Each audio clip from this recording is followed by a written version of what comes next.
الله أكبر الله أكبر الله أكبر لا إله إلا الله والله أكبر الله أكبر ولله الحمد الله أكبر كبيرا والحمد لله كثيرا وسبحان الله بكرة وأصيلا إن الحمد لله نحمده ونستعينه ونستغفره ونؤمن به ونتوكل عليه ونعوذ بالله من شرور أنفسنا ومن سيئات أعمالنا من يهده الله فلا مضل له ومن يضلل فلا هادي له وأشهد أن لا إله إلا الله وحده لا شريك له وأشهد أن محمدا عبده ورسوله يا أيها الذين آمنوا اتقوا الله حق تقاته ولا تموتن إلا وأنتم مسلمون يا أيها الناس اتقوا ربكم الذي خلقكم من نفس واحدة وخلق منها زوجها وبث منهما رجالا كثيرا ونساء واتقوا الله الذي تساءلون به والأرحام إن الله كان عليكم رقيبا يا أيها الذين آمنوا اتقوا الله وقولوا قولا سديدا يصلح لكم أعمالكم ويغفر لكم ذنوبكم ومن يطع الله ورسوله فقد فاز فوزا عظيما أما بعد فإن خير الحديث كتاب الله وخير الهدي هدي محمد صلى الله عليه وسلم وشر الأمور محدثاتها وكل محدثة بدعة وكل بدعة ضلالة وكل ضلالة في النار. دینی و ملی بھائیوں اور بزرگوں، دینی اور اسلامی ماؤں اور بہنوں، اللہ رب العالمین کا بے پایا فضل و کرم اور اس کا عظیم احسان ہے کہ اس نے ہمیں خیر و عافیت کے ساتھ رکھ کر رمضان المبارک کا مہینہ نصیب فرمایا، اور اس مہینے میں ہر انسان کو اس کی حیثیت، اس کے ہمت اور حوصلے کے مطابق نیکی اور بھلائی کا کام کرنے کی توفیق بخشی۔ اللہ تعالی ہماری اس ماہ مبارک میں کی گئی چھوٹی بڑی، کھلی اور چھپی تمام عبادات کو قبولیت سے نوازے اور اس پر ہمیں بہترین بدلہ عطا فرمائے، آمین۔ بھائیوں اور بزرگوں، ماؤں اور بہنوں، آج کا یہ دن ہمارے لیے خوشی اور مسرت کا دن ہے کہ ہم یہاں اکٹھا ہوئے ہیں اللہ رب العالمین کا شکرانہ ادا کرنے کے لیے، اللہ رب العالمین کی توفیق پر اس کی حمد و ثنا، اس کی تعریف بیان کرنے کے لیے کہ اس نے ہمیں اس ماہ مبارک میں عبادات کی توفیق سے نوازا۔ تو ایک مسلمان کو ہمیشہ اور ہمہ وقت اللہ رب العالمین کو یاد رکھتے ہوئے اس کی نعمتوں پر اس کا شکر گزار ہونا چاہیے، اور اللہ رب العالمین کی عبادت و بندگی اور اس کے احکام کی تعمیل میں ہمہ وقت کمر بستہ اور تیار رہنا چاہیے۔ اسلام کے معنی ہی ہیں بھائی اور بزرگوں تابع داری کے، اسلام کے معنی ہیں سر جھکا دینے کے، اسلام کے معنی ہیں امن و سلامتی کے۔ تو ایک مسلمان، سچا مسلمان وہی ہے جو اللہ رب العالمین کے احکام کے سامنے سر جھکا دیتا ہے، جو رسول اللہ صلی اللہ علیہ وسلم کے فرامین کے سامنے سر تسلیم خم کر دیتا ہے، اور جیسے ہی اس کے کانوں سے اللہ اس کے رسول صلی اللہ علیہ وسلم کا فرمان ٹکراتا ہے وہ آمنا و صدقنا کہتا ہے، جیسا کہ اللہ رب العالمین نے قرآن کریم میں اہل ایمان کی یہی صفت بیان فرمائی ہے، انما كان قول المؤمنين اذا دعوا الى الله ورسوله ليحكم بينهم ان يقولوا سمعنا واطعنا، کہ مومنوں کا کہنا یہی ہے کہ جب انہیں اللہ اس کے رسول کی طرف بلایا جاتا ہے، دعوت دی جاتی ہے، جب ان کے سامنے اللہ کا حکم بیان کیا جاتا ہے، جب ان کے سامنے اللہ کے رسول صلی اللہ علیہ وسلم کی سنت اور آپ کا فرمان پڑھا جاتا ہے، پیش کیا جاتا ہے، تو کیا کہتے ہیں؟ ان یقولوا سمعنا واطعنا، وہ بغیر کسی چوں چرا کے، بغیر کسی تردد کے، بغیر کسی ایچ پیچ کے اس کے سامنے سر تسلیم خم کر دیتے ہیں۔ وہ کہتے ہیں کہ ہم نے سنا اور ہم نے مان لیا، ہم نے سنا اور ہم نے مان لیا۔ ایک مسلمان وہی ہے جو اللہ کے حکم کو سنتا ہے، اس کی تعمیل کرتا ہے۔ ایک سچا مسلمان، سچا محب رسول صلی اللہ علیہ وسلم وہی ہے جو اللہ کے رسول صلی اللہ علیہ وسلم کے فرامین کو اپنے ماتھے کا جھومر بناتا ہے، جو آپ صلی اللہ علیہ وسلم کے احکام کو اپنے لیے واجب التعمیل سمجھتا ہے، صرف لمبے چوڑے دعوے نہیں کرتا ہے، عشق رسول کے دعوے کرتا ہے اور اس کا ڈھڈورا پیٹتا ہے، لیکن جب معاملہ آتا ہے عمل کا تو اس میں وہ منمانی کرتا ہے، پھر وہ اپنی پسند اور ناپسند کو ترجیح دیتا ہے، پھر وہ اپنے باپ دادا کے طور طریقے کو آگے بڑھاتا ہے، پھر اپنے بزرگوں کے اقوال کو پیش کرتا ہے۔ ایسا شخص صحیح معنوں میں اللہ کے رسول صلی اللہ علیہ وسلم سے محبت کرنے والا نہیں ہے۔ حقیقت میں اس کا دعوی رسول سچا نہیں ہے، بلکہ اس کے اندر کھوٹ ہے، بلکہ اگر کہا جائے کہ جھوٹا دعویٰ ہے تو اس میں بھی کوئی مبالغہ نہیں ہوگا۔ تو ایک مسلمان کا یہی طرز عمل اور یہی شیوا ہے کہ اپنی پوری زندگی اللہ اور اس کے رسول صلی اللہ علیہ وسلم کے احکام کی پابندی میں وہ گزارتا ہے اور بسر کرتا ہے۔ بھائی اور بزرگوں، رمضان کا یہ پورا مہینہ ہمیں ایک بہت بڑا درس دیتا ہے۔ اس روزے کے اندر ہمارے لیے بہت بڑی حکمت اللہ تعالیٰ نے رکھی ہے اور اس کا بہت عظیم مقصد ہے، اور وہ مقصد کیا ہے کہ ایک مسلمان اللہ کے حکم پر عمل پیرا ہونے کے لیے ایک مہینہ کی تربیت حاصل کرے کہ وہ اللہ رب العالمین کے حکم کا پابند ہے، اپنی خواہش کو اللہ کے حکم کے سامنے وہ ختم کر دے گا اور اپنے خواہش کو دبا دے گا۔ ہم تربیت حاصل کرتے ہیں کیسے کہ ایک مہینے تک اللہ رب العالمین کی رضامندی اور اس کی خوشنودی حاصل کرنے کے لیے اس کے حکم کے مطابق صبح صادق سے لے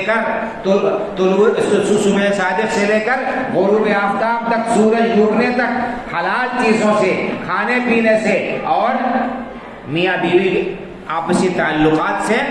دور رہتے ہیں۔ یہ حلال اور جائز چیز ہے۔ اللہ رب العالمین نے عام دنوں میں، عام حالات میں جب بھی انسان کو خواہش ہو کھانے پینے کو اس کے لیے جائز قرار دیا ہے۔ دن اور رات میں جب بھی انسان کو بھوک لگے یا اس کی خواہش ہو وہ کھا پی سکتا ہے۔ اسی طرح سے میاں بیوی اپنے تعلقات قائم کر سکتے ہیں، لیکن اس حلال چیز کو اللہ رب العالمین کے حکم کی وجہ سے اس کی تعمیل ایک مسلمان چھوڑ دیتا ہے، اس سے دور رہتا ہے، کنارہ کشی اختیار کرتا ہے۔ تو اس کے اندر ہمارے لیے سبق ہے کہ ہم اللہ رب العالمین کے احکام کی کو اللہ کو خوش کرنے کے لیے اللہ کے حرام کردہ کاموں سے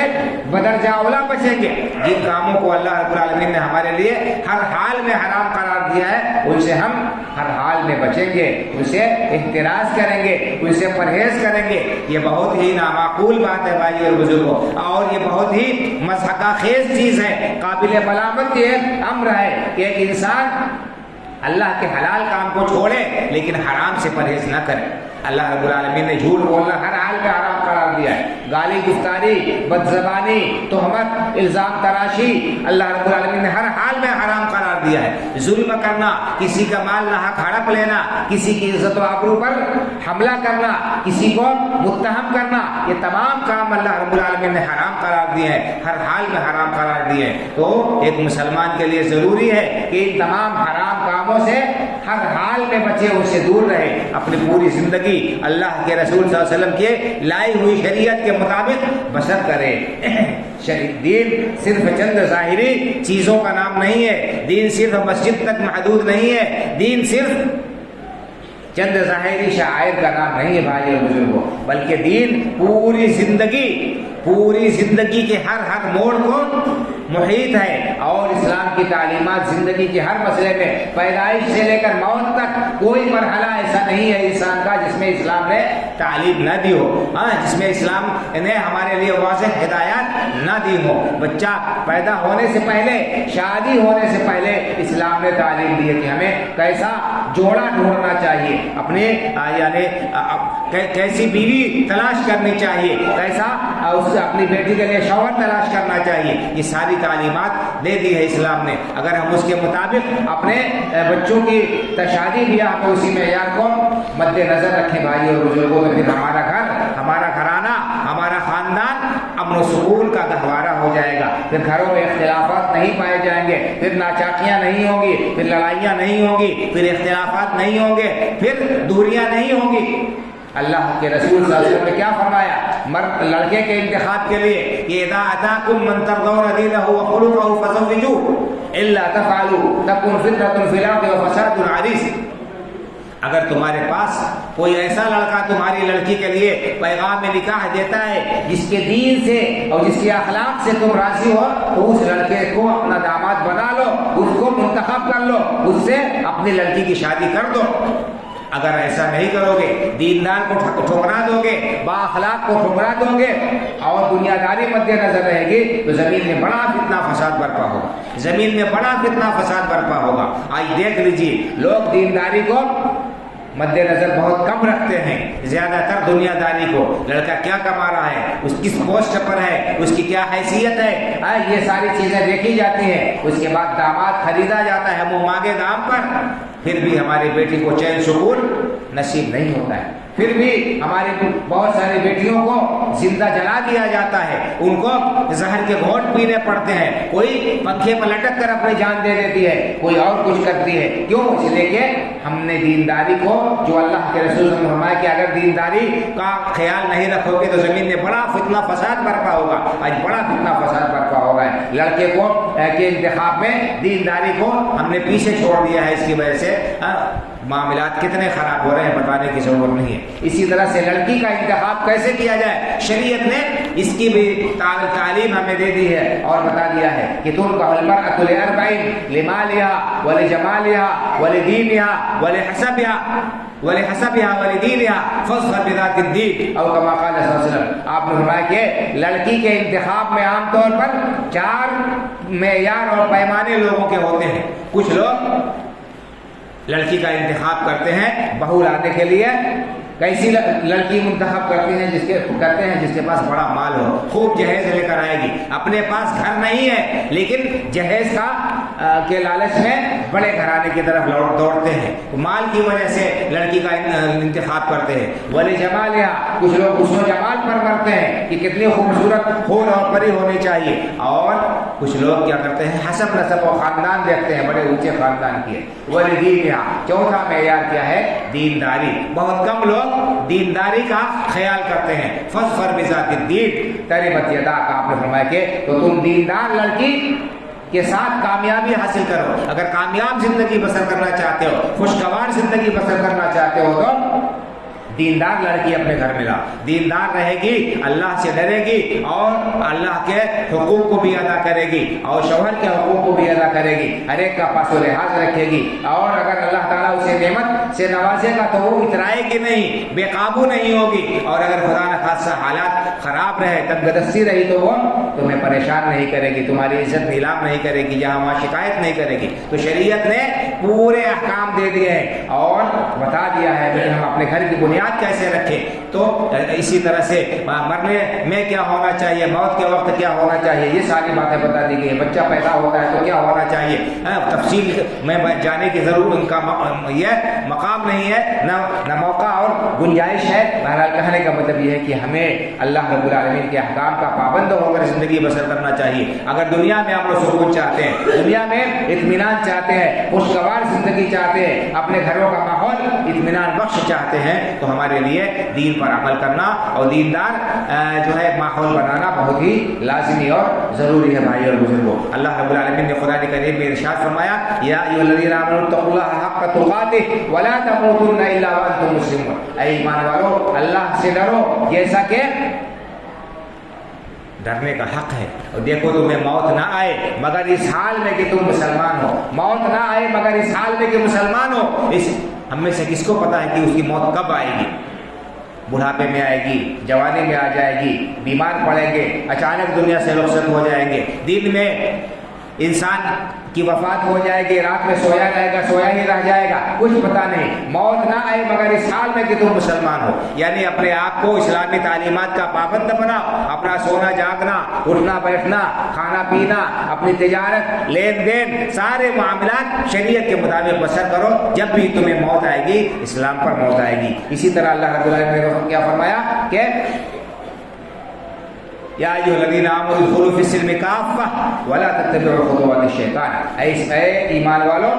اسلام میں پورے کے پورے طور پر داخل ہو جائے، آدھا تیتر آدھا بٹیر نہیں، کہ جہاں ہمارا فائدہ ہے، جہاں ہماری مصلحت ہے وہاں پر ہم اسلام کا نام لیں، اور جہاں ہمارا مفاد ٹکراتا ہے، جہاں ہمارا خسارہ اور نقصان ہوتا ہو وہاں ہم اسلام کو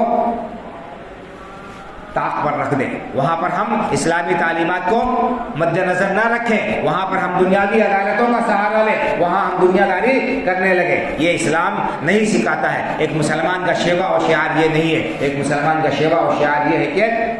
ادخلوا فی السلم کافہ، پورے کے پورے طور پر اسلام میں داخل ہو جاؤ۔ اور اسلام کی سب سے اہم تعلیم بھائی اور بزرگوں توحید ہے۔ یہ توحید سب سے اہم و بنیادی شے ہے۔ اگر توحید انسان کی صحیح ہے تو اللہ تعالیٰ کے ہاں اسے اس کے سارے اعمال قبول ہوں گے اور اسے کامیابی ملے گی، جنت ملے گی۔ لیکن اگر توحید میں نقص ہے، توحید میں خلل ہے، اللہ رب العالمین کے توحید کے بجائے انسان شرکیات کا شکار ہے، شرک میں مبتلا ہے، کبھی کامیابی اللہ کے ہاں نہیں مل سکتی ہے۔ اس لیے ہمیں شرک اور توحید کو جاننا بہت ضروری ہے۔ اکیلے اللہ رب العالمین کی عبادت و بندگی کرے انسان، اللہ کے علاوہ کسی بھی ہستی کی عبادت کسی بھی طرح سے کرنا جائز اور درست نہیں ہے، یہی شرک ہے۔ ڈرنا ہے اللہ رب العالمین سے، مدد مانگنا ہے اللہ رب العالمین سے، غوث اور جو ہے مشکل کشا اللہ رب العالمین کو سمجھنا ہے۔ بچپن سے اپنے بچوں کو توحید کی تعلیم دیجیے بھائی اور بزرگوں، اللہ کا ڈر، اللہ رب العالمین کی عظمت و بڑائی دل میں بٹھائیے۔ جب اللہ رب العالمین کی عظمت، اس کی بڑائی دنیا میں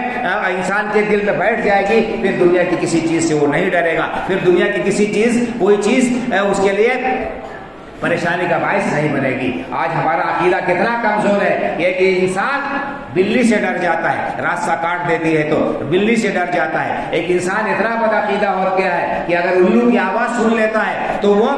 ڈر جاتا ہے، اور اسی طرح سے بدشگونی لیتا ہے۔ یہ سب توحید کے خلاف ہے بھائی اور بزرگوں۔ آج گھر گھر میں پلیتے اور دھاگے اور تعویذ اور گنڈے لوگ پہن رہے ہیں، کتنا بڑا یہ جرم ہے، یہ شرک ہے، اس کو لوگ نہیں سمجھ رہے ہیں۔ تو ہمیں چاہیے کہ ہم صحیح اور خالص توحید کو اپنائیں اور اختیار کریں، اور اللہ رب العالمین سے ہی ڈریں، اور اپنے تمام ضروریات میں اللہ رب العالمین ہی سے سوال کریں، اسی سے مانگے، اسی کے سامنے دست سوال دراز کریں۔ اپنے بچوں کو بھی یہی تعلیم دیں اور اس کی اہمیت کو سمجھے۔ ابراہیم علیہ السلام جو ابو الانبیاء ہے، جو خانہ کعبہ کے معمار ہیں، انہوں نے اللہ رب العالمین سے دعا کی تھی کہ وَإِذْ قَالَ إِبْرَاهِيمُ رَبِّ اجْعَلْ هَٰذَا الْبَلَدَ آمِنًا وَاجْنُبْنِي وَبَنِيَّ أَن نَّعْبُدَ الْأَصْنَامَ۔ یاد کرو اس وقت کو جب ابراہیم علیہ السلام دعا کر رہے تھے، اور انہوں نے دعا کرتے ہوئے کہا تھا کہ اللہ اس شہر کو، مکے و شہر کو امن والا شہر بنا دے، اور اے اللہ مجھے اور میری اولاد کو، میرے بچوں کو